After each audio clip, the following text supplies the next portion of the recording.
आई शक्ती फाउंडेशनतर्फे तब्बल 400 गरजू विद्यार्थिनींना शालेय साहित्याचे वाटप शनिवारी सोनामाता प्रशालेत करण्यात आले. व्याहती होमाने कार्यक्रमाचा प्रारंभ झाला. या प्रसंगी व्यासपीठावर श्री छत्रपती शिवाजी महाराज सर्वोपचार रुग्णालयाचे अधिष्ठाता डॉक्टर ऋत्विक जयकर, पोलीस उपायुक्त परिमंडळ Pritam Yawalkar, doctor Ambika Yawalkar, Aniket Kalshetti, Solapur garment manufacturing असोसिएशनचे संचालक अमित जैन, आई शक्ती फाउंडेशनचे संस्थापक मोहन डांगरे, आई शक्ती फाउंडेशनच्या अध्यक्षा सृष्टी डांगरे, शाळा संस्थेच्या सचिवा कीर्तिलक्ष्मी अत्रे, मुख्याध्यापिका जिलानी पटेल, पर्यवेक्षक भीमराव माने उपस्थित होते. यावेळी मान्यवरांच्या हस्ते विद्यार्थिनींना दप्तर, वह्या असे शालेय साहित्य देण्यात आले. सन्मित्र डेव्हलपर्सनेही गरजू मुलींना वह्या देऊन या उपक्रमात सहभाग नोंदवला. पोलीस उपायुक्त प्रीतम यावलकर म्हणाले, जीवनात शिस्तीचे पालन करणे आवश्यक आहे, त्यामुळे आयुष्यात मनुष्याची प्रगती होते. आई शक्ती फाउंडेशनने केलेल्या सामाजिक उपक्रमामुळे हजारो मुली, महिलांना मोलाची मदत मिळाली आहे.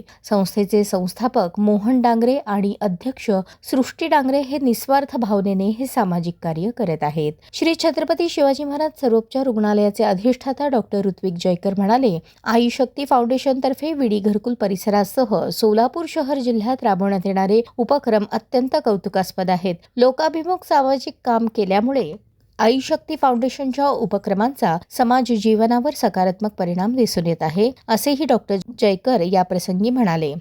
यावेळी डॉक्टर अंबिका यावलकर, अमित जैन, अनिकेत कलशेट्टी, आई शक्ती फाउंडेशनच्या अध्यक्षा सृष्टी डांगरे यांनी मनोगत व्यक्त केले. या प्रसंगी आई शक्ती फाउंडेशनच्या उज्ज्वला शिरूर, तेजश्री लक्षेट्टी, लता गुंडला, संध्या बिद्री, वासंती वाडी, लक्ष्मी कुर्लेकर, प्रीती कुर्लेकर, तेजस्वी मरिगुड्डी आदी उपस्थित होत्या.